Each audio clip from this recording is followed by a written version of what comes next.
I'm a veterinarian, and I love all animals. I give voice to the voiceless, and I feel that there is much to be said about the Pit Bull Terrier breed. Are they really the killing machines that they appear to be, or are they just being ill-raised and abused? Let's talk about it.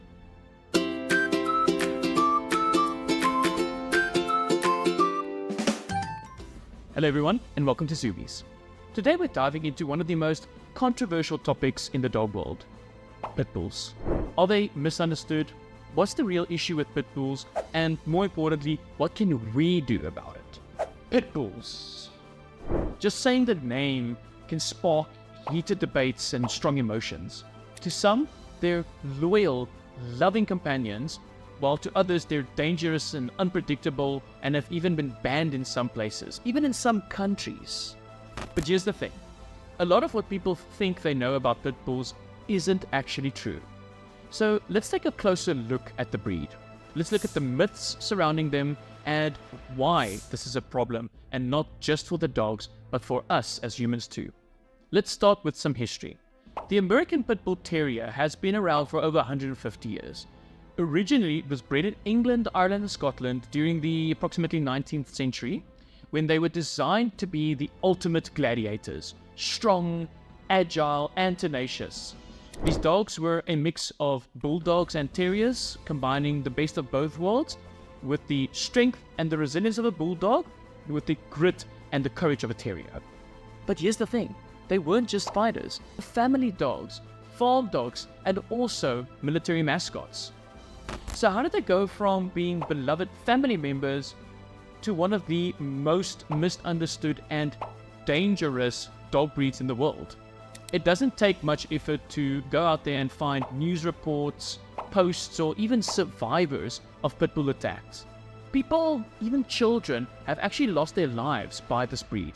But it's not exclusive to pit bulls, that's the thing. Other breeds, such as Rottweilers and Cane Corso dogs, have also been reported in such incidences. And the reality is that dog bites and attacks are a part of our lives, and I am deeply saddened and sorry for the individuals who have suffered because of this. But it's all about perception and, unfortunately, some very persistent myths. One of the biggest myths out there is that pit bulls have a locking jaw. This is completely false. Their jaw structures are no different from any other dog. They are not biologically wired to lock their jaws any more than your golden retriever or your chihuahua. Another misconception is that pit bulls are inherently more dangerous than other breeds.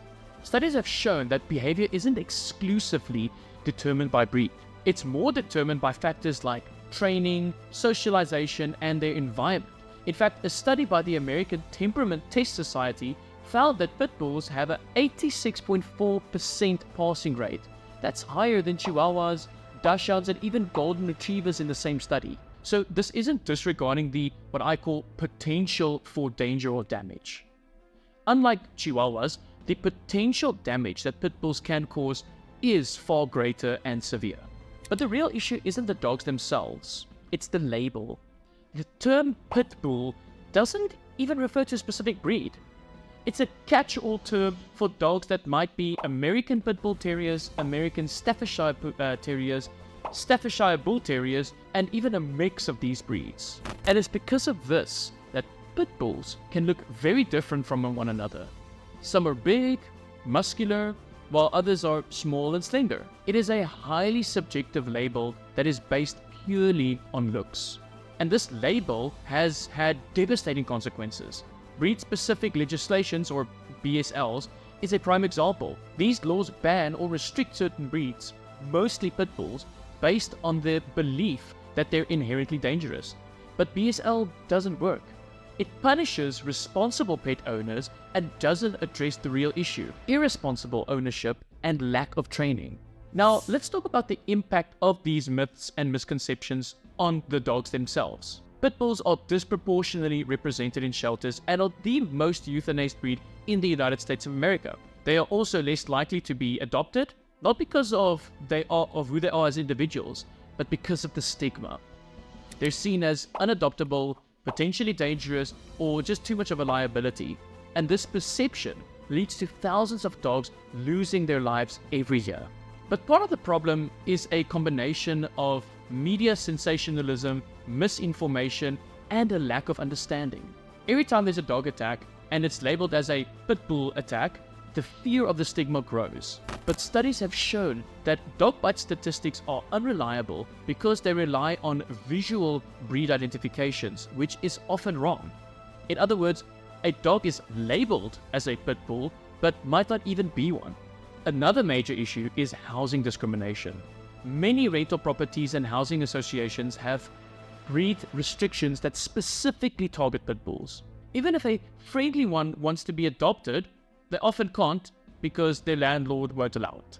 This forces people to either give up their dog or just keeps them from being adopted in the first place.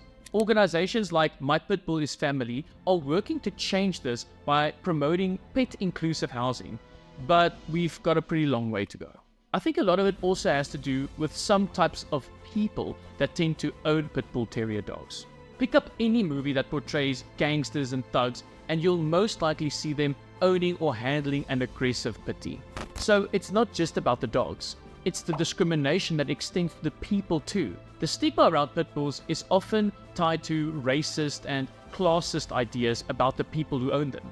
Public and private policies that ban or restrict dog ownership based on breed or appearance disproportionately affects people from marginalized communities. A saying is actually formed from this. It's called canine discrimination is human discrimination. So, what can we do? First, we need to change the narrative. We need to stop using the term pit bull as a blanket label for a wide variety of dogs and start seeing them as individual breeds. Instead of focusing on the breed maybe, we should be focusing on behavior and temperament. Yes, I know this may involve altering genetic lines and stopping any unwanted or aggressive genetics. Second, I think we need to advocate for better policies. Breed-specific legislation needs to be replaced with breed-neutral laws that focus on responsible pet ownership regardless of the breed. We need to push for more pet-inclusive housing and support organizations that are working to keep families and their pets together. I know and I understand that this is hard, but I do feel that it is achievable and that there are companies and individuals out there that are doing this amazing work, and we thank them for it. Lastly, we need to support our local shelters and rescues that are working tirelessly to find home for these misunderstood dogs. Volunteering, fostering, or even adopting a pitty can make a massive difference. And if you can't adopt, considering donating to these organizations that are advocating for them. Maybe I should just insert this note here in saying that it is not a moral obligation or an ethical compulsory requirement for us to adopt these dogs purely because there are these dogs in shelters. You still have the full right to want a specific breed or a specific type of dog, and there is nothing wrong with purchasing these dogs.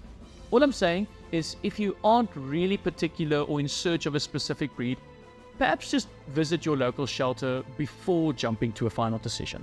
So I would love to hear your opinions on pit bulls down below in the comments. Do you have a story to share about a pit bull that you know and love? Is yours a total badass, or is it just a cuddly bunny? And if you're new here, don't forget to hit that subscribe button. Also, I made a whole video on pet emotions, so if you want to check that out, I'll link it down below. Until next time, cheers.